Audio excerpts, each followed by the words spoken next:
What happens when two parent coaches, one a Christian and the other an agnostic Jew, sit down to talk about parenting? I'm Deana Thayer. And I'm Kira Dorian. Welcome to Raising Adults, a podcast about future-focused parenting.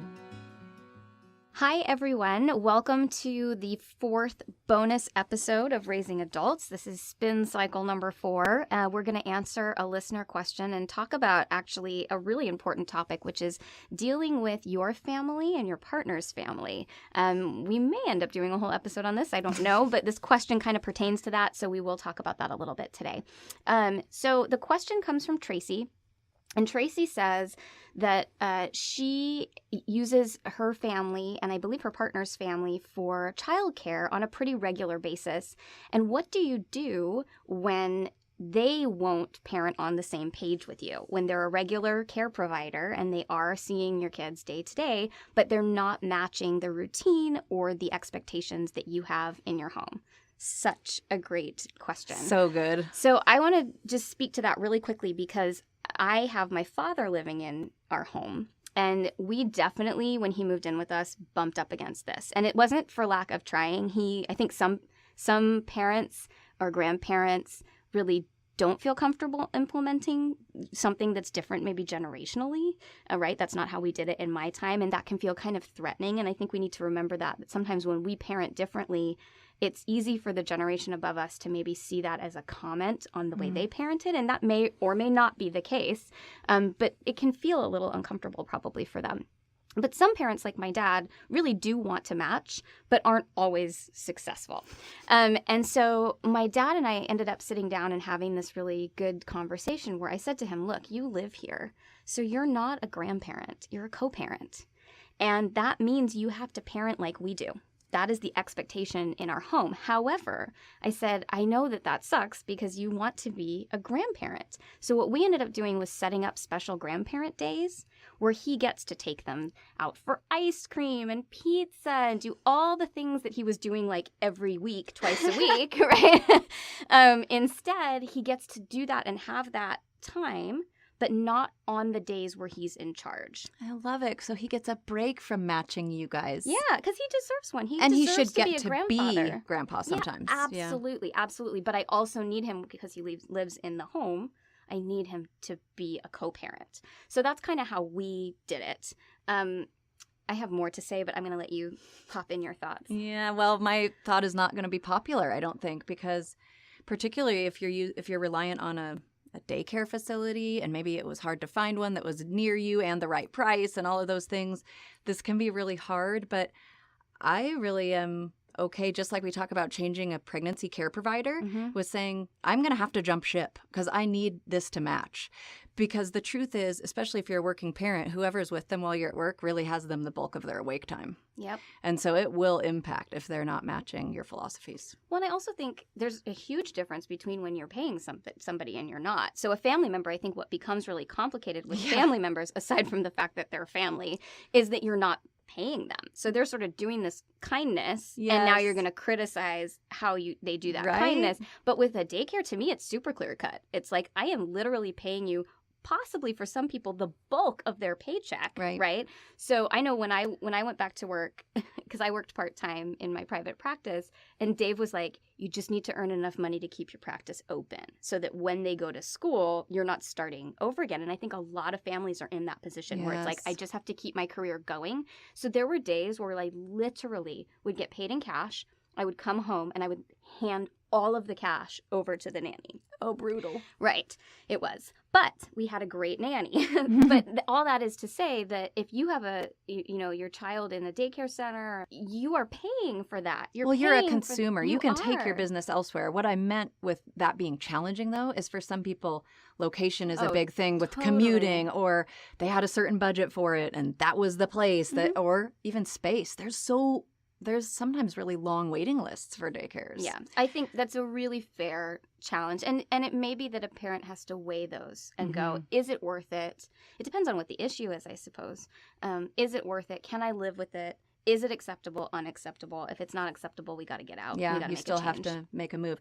And I'm really blessed in that my parents loved the way I handled infancy and early childhood with my kids. And so they were like, yeah, we'll do it this way. But it's not always like that for people. So what are your thoughts on when there might be some conflict? And it's a family member. You can't just kick them to the curb. I think it so depends on the relationship that you have, because I would say, and this is just based on my own relationship, with my parents, it was really easy for me to be loudmouthed about it. But that's the kind of relationship that we've always had. I've always been loudmouthed, unsurprisingly. So that was never an issue. But with my in-laws, it's harder because that's a little more delicate. It is very delicate. And as I've talked about, they're in England, so there is a really different paradigm around parenting. And at the same time, I know some people with their in-laws, there's just so much discord there that it just fuels that. For us, I really love my in-laws. So really wanting to preserve that relationship, but still have to have hard conversations. For me, what it all comes down to is you are your child's advocate. Mm-hmm. The end. So at the end of the day, really, parents, I don't think, have the luxury of not saying something. Got to speak up. You do. And it's really uncomfortable sometimes. And I have been there. I've been in that situation where I had to really push myself to have a conversation I didn't want to have. But I had to have it because I am trying to raise an adult, and I would not have someone undermine how hard I would work. And we all work, not just me, right? Parents out there are busting their butts to raise good kids.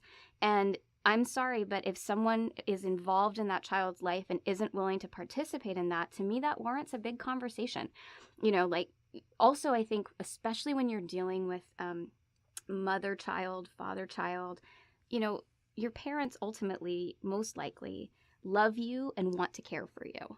And I know certainly for my in-laws where there's been, maybe some discrepancy around how to handle something, it always comes from love and from really wanting Dave and I to be healthy and well and not work too hard and, all this kind of stuff. And so I think sometimes posing it as, when you don't support this, it's really hard on me. Right? It actually makes my job harder, or I'm up in the night and then I'm tired.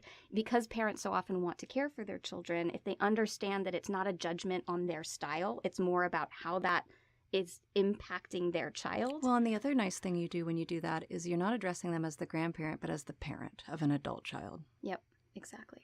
So I think you have to sometimes be willing to have those tough conversations. And I know when I was teaching childbirth classes, this came up all the time. Like, what are you most nervous about? I'm most nervous about my mother-in-law coming to stay for, a month. Or I'm most nervous about my own mom. It broke my heart how many times that was the case where someone's own mom was the source of stress and judgment. And so I think that it really it's a growth opportunity. You're a parent. You're the grown-up. We got to act like one. And sometimes that means being uncomfortable and having hard conversations and not being afraid to flex those advocacy skills, because you are the only advocate that little person has. And if you're a future-focused parent, you're about doing what's best for your kid. Not what's expedient. Yeah. Or easy. And it is easier to not have those hard conversations. It is, but it's not necessarily what's best. Mm-hmm. But I think we do have to weigh where we can get into trouble is, when do you need to let things go? Yes. So I think you really got to be clear. If you're going to sit down and have a conversation, like with my dad, there's some stuff we let go because, you know what, it just wasn't worth getting into an argument about it. Well, and not every issue is worth an uncomfortable conversation. Right. But there are some basic foundational principles that were very important to us, like not eating ice cream twice a week. So, those kinds of things did actually need to be addressed. But a lot of the times, and I've said this before, if we go to England and there's maybe a difference of opinion around dessert, well, for 2 weeks, you know what? They can have dessert. You're on vacation. That was a huge revelation for me. Like, stop fighting this battle. It's not fun for anyone. And all you're doing is causing yourself more stress and hurting the feelings of your in-laws. It's just better to let that one go and also be flexible and maybe reflect a little bit on, like, well, what is that about for me? Maybe I'm being ridiculous, because sometimes I'm ridiculous. Sometimes we're the stinker. Totally. I am often the stinker. Dave would 100% agree. I'm sure my husband would too. Kira is often the stinker. So I think there's a balance there. But ultimately, I would say to Tracy that's a conversation you have to have. If they are going to be involved in a regular basis, there has to be an expectation that certain foundational principles and values within your family are being met. Yeah. By and large, we say have the chat. Mm-hmm. Yep. So if you have any listener questions and you want to write in, we love hearing from our listeners. So please, oh please, send in an email to info@futurefocusedparenting.com. Or if you have a topic that you would like us to address in an episode, we would love to hear about that. I will tell you, we have just the world's longest list of topics. So many a season is coming your way. But we do really love to hear from our listeners. So go ahead and send your questions to info@futurefocusedparenting.com. Don't forget to follow us on Facebook and Instagram at Raising Adults Podcast. And for more information, you can go to raisingadultspodcast.com or our bigger brand, which is futurefocusedparenting.com. On futurefocusedparenting.com, you can find out more about our private coaching. You can find out about our ebooks and purchase them there. You can get in touch with us, and you can also listen to the podcast there, though we encourage you to listen through iTunes or one of those, because then we get credit for it, and that helps our relevancy, which Absolutely. is a word. It's a thing. It's a thing. Relevancy is a thing we've discovered. So if you want to help our relevancy, then please listen on an appropriate app. And remember to give us a 5-star review and a rating and all that stuff that I say every single episode. We're getting used to hearing it from you, which is great. Thank you. Raising Adults is produced by Kira Dorian and Deana Thayer and recorded in my laundry room. Music by Seattle band Hannah Lee. Thanks for listening.